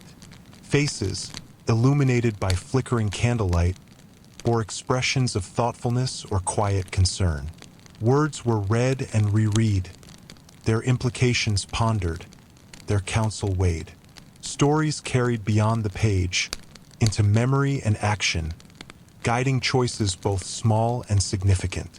In these hours, the women's awareness of one another was heightened, their shared knowledge and experience forming a buffer against uncertainty. an invisible scaffold sustaining the delicate equilibrium of life inside the house. Slowly, exhaustion tempered the mind, drawing the household into a more tranquil rhythm. Candles burned lower, their light casting gentle shadows along walls and corners, while movements became more deliberate, measured, and soft. Discussions faded into murmurs, tasks concluded, and the air settled into a state of calm. The women allowed themselves the small luxury of rest, trusting the structures of care and companionship to endure until morning's light brought new letters, new visitors, and new challenges to navigate. Even as sleep embraced them, the awareness of shared experience persisted. Threads of trust, empathy, and mutual protection remained taut, quietly holding the lives within the house together. The balance achieved through years of practice, observation, and careful attention to one another's needs ensured that the household remained a space of both resilience and refuge, a sanctuary where bonds transcended the pressures and uncertainties of the outside world. Thus, life continued, shaped not only by routine and labor, but by the careful integration of external influence, the deliberate management of information, and the sustaining presence of one another. Letters, visitors, and distant events were absorbed, interpreted, and woven into the ongoing narrative of the house, reinforcing the quiet strength that allowed each woman to endure, adapt, and maintain dignity amid the complexities of her existence. A single envelope arrived later than usual, its edges frayed, the ink faded where it had been handled or exposed to damp. The woman who retrieved it paused at the doorway, her fingers lingering over the paper, feeling the subtle weight of the message it carried. There was a quiet hesitation, a sense that what lay within might demand thought beyond the ordinary measures of routine. She carried it to a dimly lit corner of the parlor, where the shadows of furniture and walls offered privacy and stillness. Her movements were slow, deliberate, each gesture weighted with anticipation. The sealing wax, once warmed and pressed, bore an impression she recognized, its familiarity both comforting and unsettling. Uncertain whispers of expectation lingered at the edges of her consciousness as she carefully opened the envelope, withdrawing the single sheet within. The words were written in precise, deliberate script, each letter conveying a tone that was both urgent and restrained. Reading unfolded gradually, sentence by sentence, as if absorbing the message in stages could soften its impact. The words spoke of distant troubles, of circumstances beyond her immediate control, and of choices that might demand courage and careful consideration. A friend or distant relative recounted events with measured caution, aware that the recipient's life was already burdened with complexities and discretion. Yet beneath the politeness of phrasing, a subtle insistence surfaced. Vigilance, foresight, and preparation would be necessary.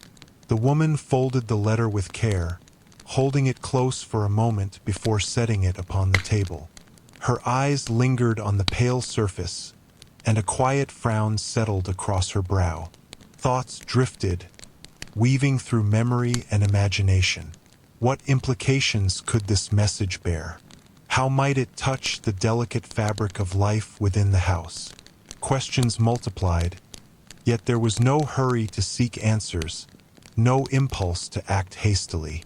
Instead, reflection became the chosen course, a slow unraveling of meaning that unfolded over hours rather than moments. Other women moved about the room, unaware of the particular weight of this communication. Yet their presence was felt, their quiet routines grounding the household. Footsteps on worn floorboards, the soft rustle of skirts, the gentle clinking of cups and utensils, all created a rhythm that balanced the inner turbulence brought by the letter. Awareness of these subtle cues, of lives in motion alongside her own contemplation, provided a tether to stability. She drew upon that rhythm, letting it steady her while the mind explored possibilities and ramifications. The letter suggested potential changes, subtle shifts that might alter routines or arrangements long maintained. There were hints of distant events that could ripple inward, touching relationships, responsibilities, and daily tasks in ways both gentle and profound.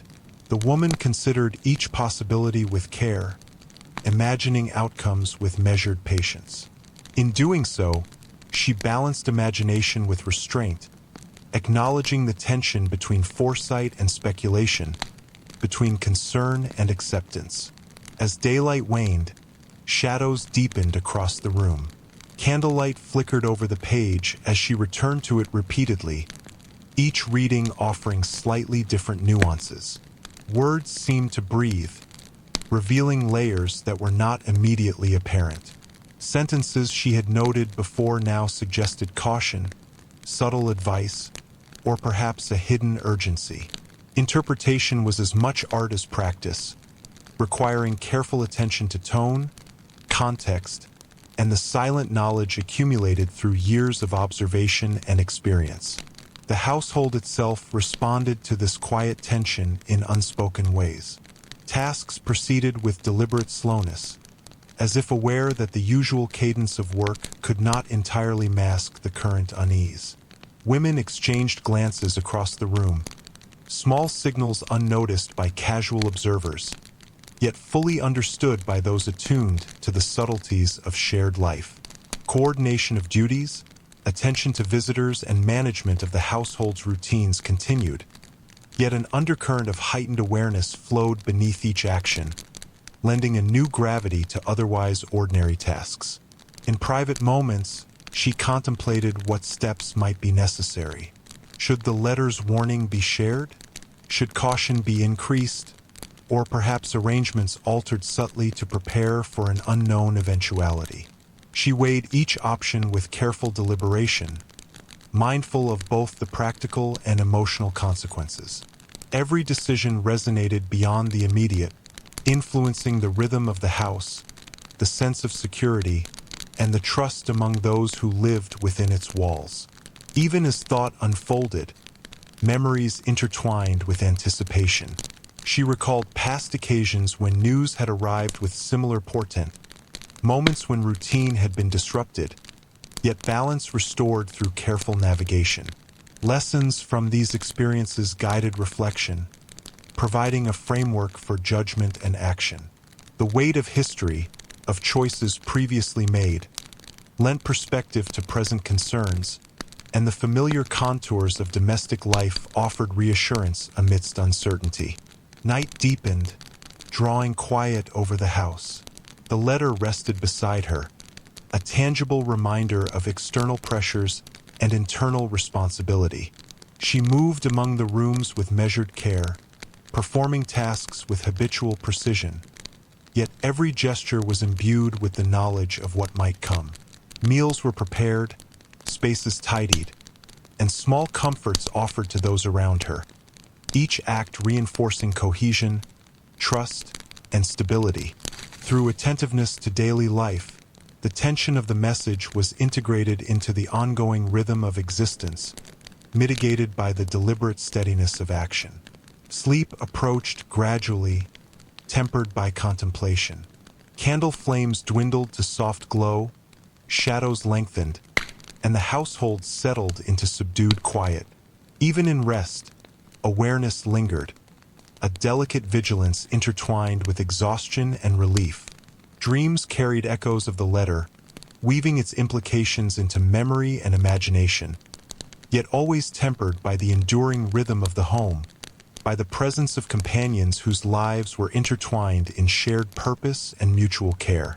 By dawn, a new day's light filtered through windows, softening the edges of night and illuminating the subtle shifts wrought by the previous day's correspondence.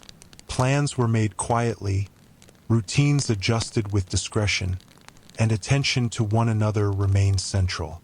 The house continued its measured existence, resilient and attentive, yet now shaded by awareness of distant currents, of choices and possibilities beyond immediate control. The women adapted with practiced patience, their shared experience providing both guidance and stability as the day unfolded. As hours passed, the letter's significance continued to resonate, its lessons absorbed into quiet reflection. Observations were shared in hushed tones, strategies considered, and the delicate balance of the house maintained.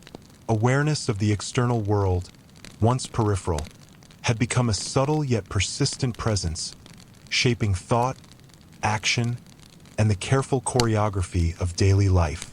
Through mindfulness and shared attention, the household sustained its harmony, integrating caution with continuity, vigilance with trust.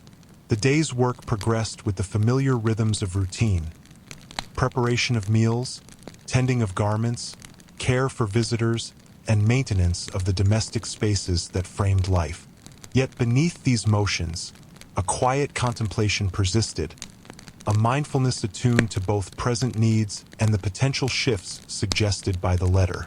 Each movement, glance, and gesture was measured, informed by the growing awareness that even minor events might carry implications far beyond immediate perception.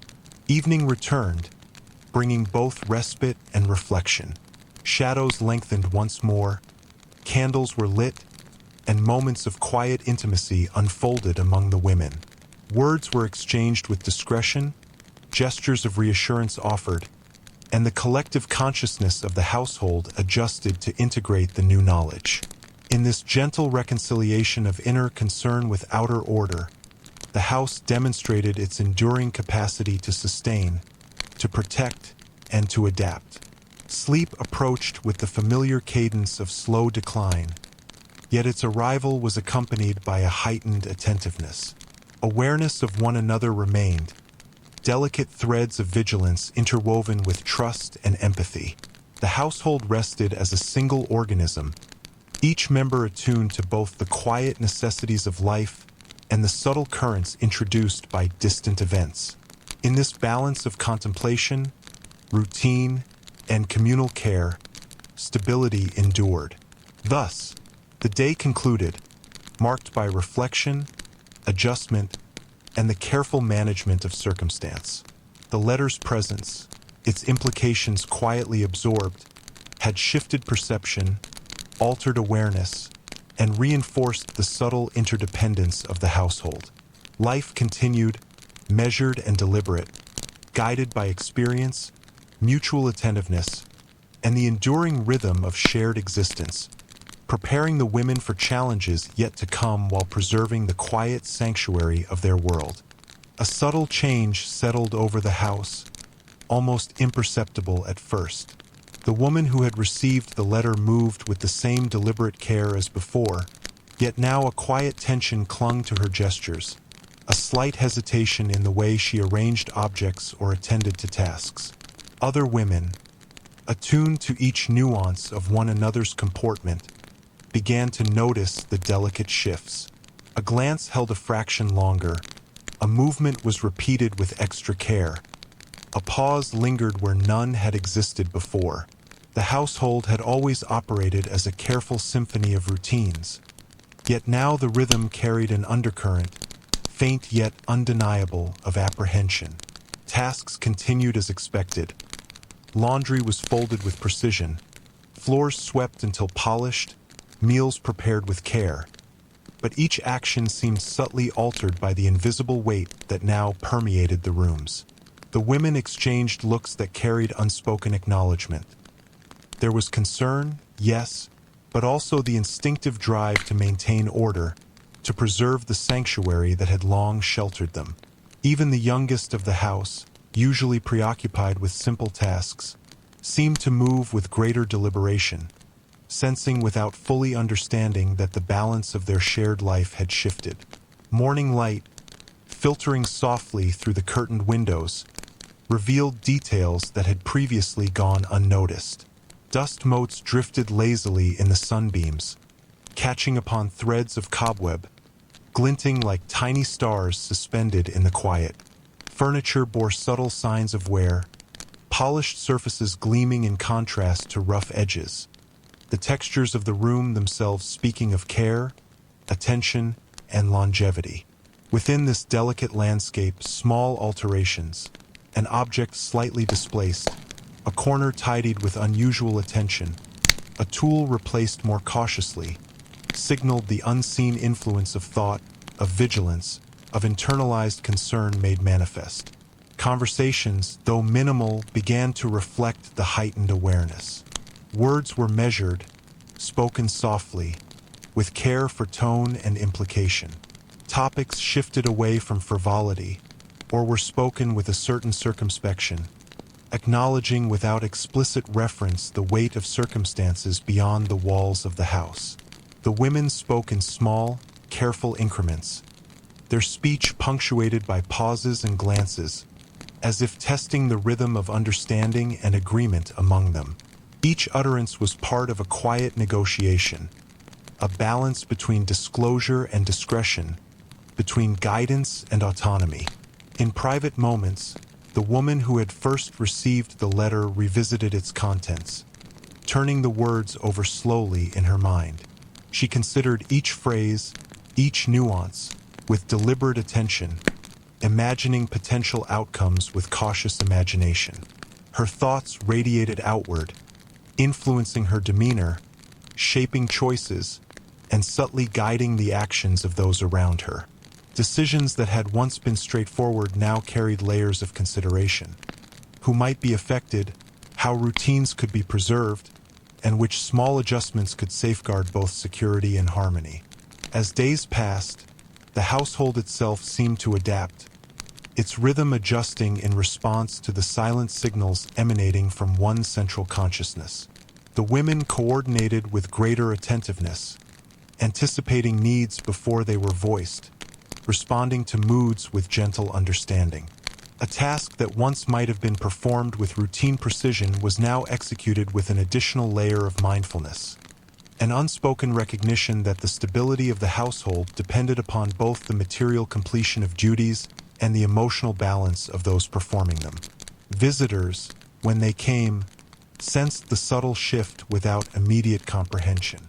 The house presented the same outward calm, the same welcoming atmosphere, yet the cadence of movement, the attention to detail, the quiet deliberation in gestures and speech all suggested a delicate undercurrent of tension, a consciousness that extended beyond the visible walls. Guests moved with the customary etiquette, unaware that even the smallest choices, the seating of a chair, the arrangement of a tray, the timing of a smile, were now influenced by an intricate web of vigilance and care.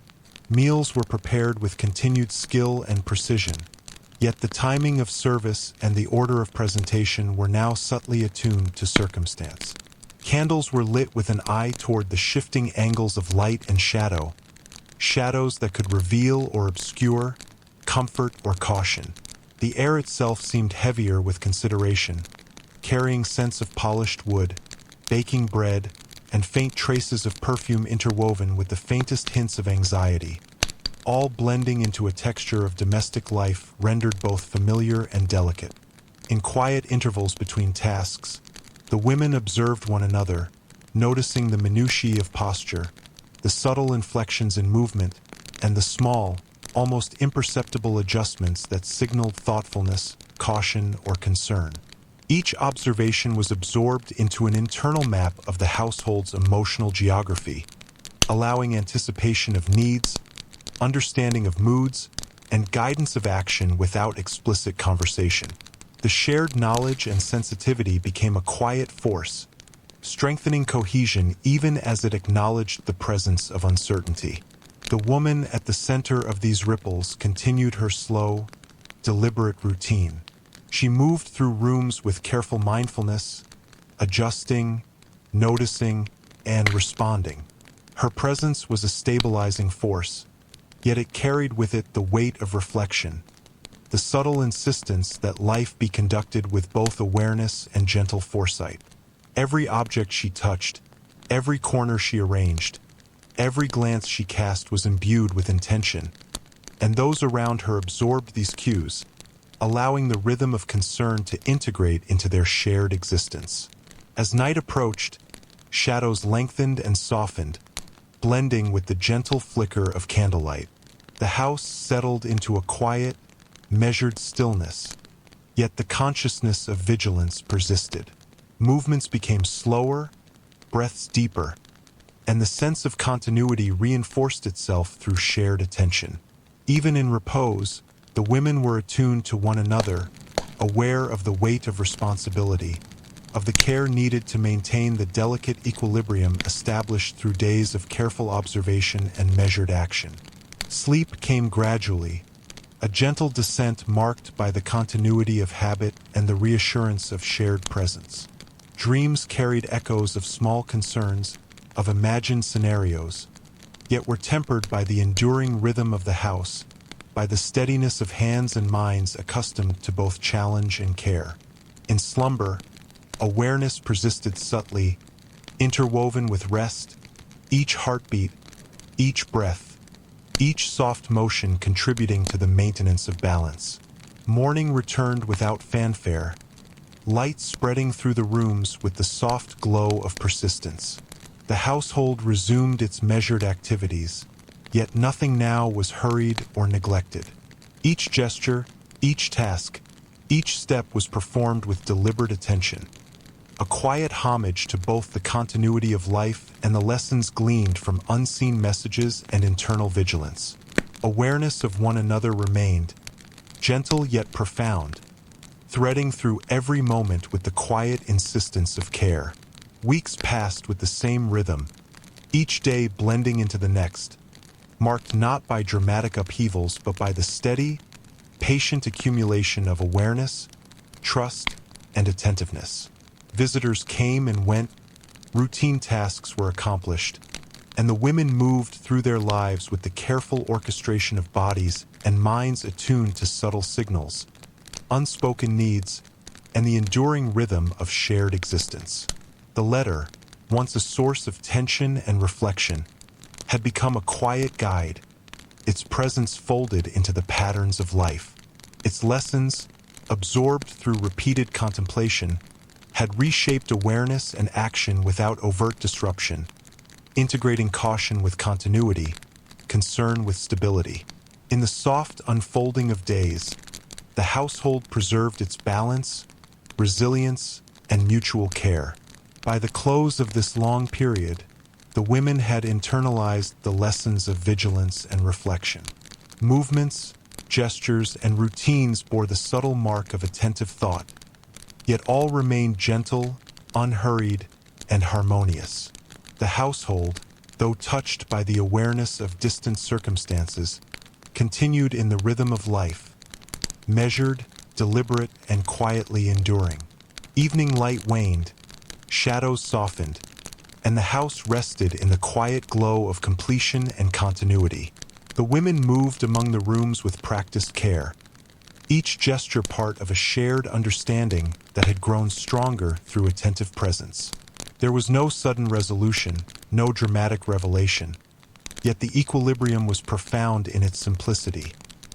Life, with all its complexities and uncertainties, had been met with patience, attentiveness, and the gentle power of communal awareness. Night deepened, candlelight flickered, and the house breathed in harmony with the women who inhabited it.